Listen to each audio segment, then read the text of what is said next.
ध्यान से सुनिए।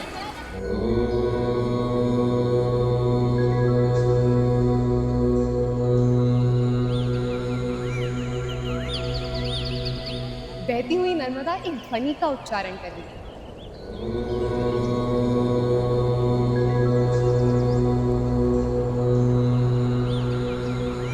यहाँ सिर्फ एक आवाज नहीं है, ये एक नाद है।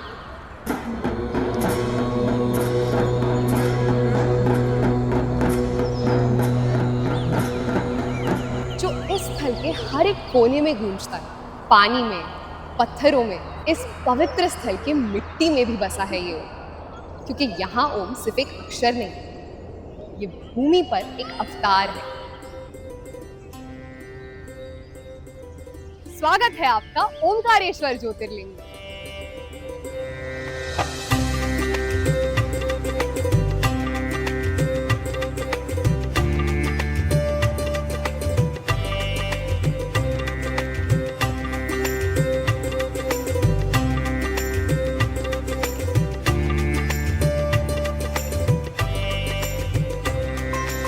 ओमकारेश्वर भारत के 12 ज्योतिर्लिंगों में चौथा ज्योतिर्लिंग है। ये मंदिर मध्य प्रदेश के खांडवा जिले में स्थित इंदौर से 80 किलोमीटर की दूरी पर है। इंदौर से बस या टैक्सी लेके आप लगभग 2.5 घंटे में ओमकारेश्वर पहुंच सकते हैं।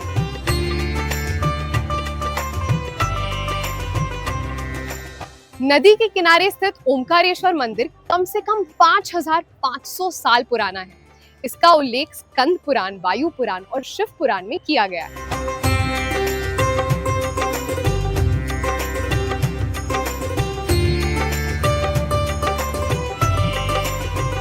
नारद मुनि जब विंध्या पर्वत आए तो उन्होंने देखा कि वहाँ शिवजी का कोई स्थान नहीं है। नाराज होकर उन्होंने विंध्या पर्वत के देवता को तपस्या करने का संकेत दिया। विंध्य देवता ने कठोर तपस्या की और तब शिवजी ने प्रसन्न होकर कहा कि वे यहाँ हमेशा के लिए बस जाएंगे, प्रणव लिंगम की रूप में।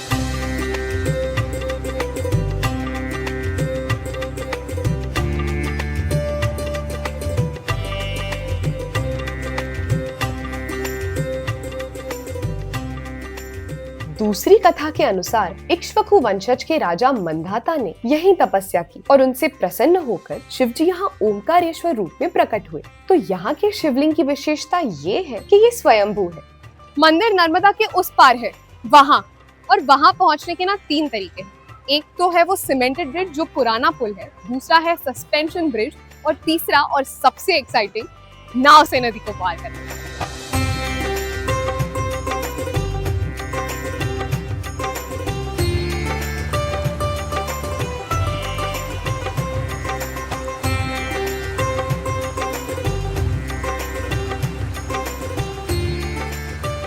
नर्मदा को शिवजी की पुत्री कहा जाता है। इस नदी की खासियत ये है कि ये इकलौती प्रमुख नदी है जो पूर्व से पश्चिम की ओर उल्टी दिशा में बहती है। जितना महत्व उत्तर में गंगा का है, उतना ही यहाँ नर्मदा का है। इसीलिए इसे कलयुग की गंगा भी कहा जाता है।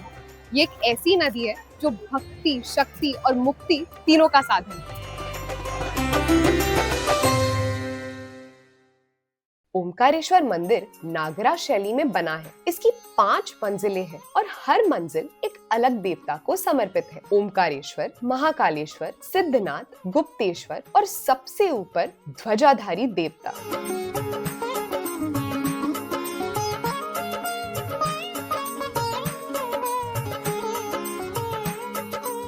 मंदिर में रोज 3 प्रमुख पूजाएं होती है। सुबह की पूजा ट्रस्ट द्वारा की जाती है, दोपहर की पूजा सिंधिया परिवार के पुरोहितों द्वारा की जाती है और शाम की पूजा होकर परिवार के पुरोहित करते हैं।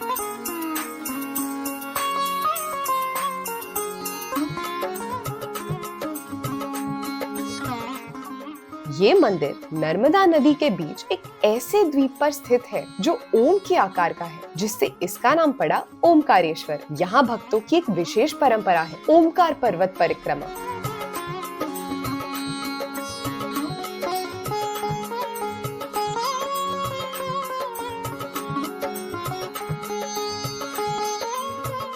ज्योतिर्लिंग के दर्शन के बाद कई भक्त ये 7 किलोमीटर की परिक्रमा भी करते हैं, हाथ में नर्मदा का पानी लिए, मन में श्रद्धा लेकर, ताकि उनकी मनोकामनाएं पूरी हो।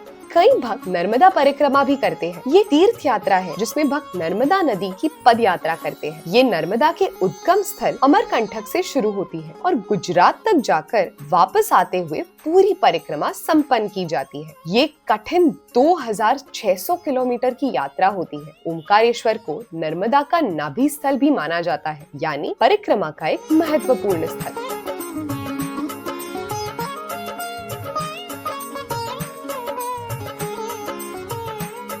इस मंदिर की एक रहस्यमय विशेषता है। माना जाता है कि आज भी शिव जी और माँ पार्वती यहाँ हर रात चौसर खेलने आते हैं।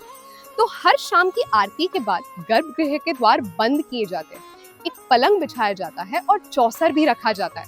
जब सुबह गर्भगृह के द्वार खुलते हैं तब पासे उल्टे पड़े मिलते हैं और ये कैसे होता है कि आज तक कोई नहीं बता पाया है।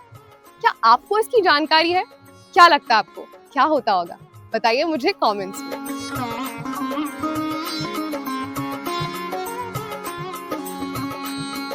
यहाँ एक नहीं 2 शिवलिंगों की पूजा होती है, ओमकारेश्वर और ममलेश्वर। एक द्वीप पर स्थित है तो दूसरा नर्मदा के उस पार। कहते हैं कि बिना ममलेश्वर के दर्शन लिए ओमकारेश्वर के दर्शन पूर्ण नहीं होते। तो चले।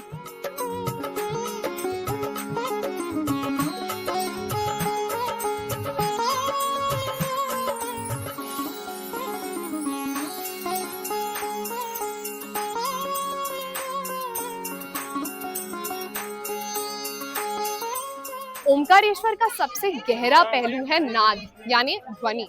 ये सिर्फ एक मंदिर नहीं है, ये नाद ब्रह्म का धरती पर एक जीवित स्थल है।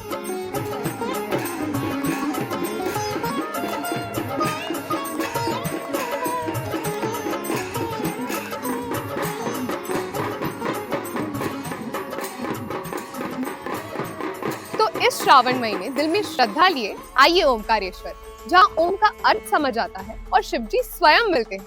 ओम नमः शिवाय।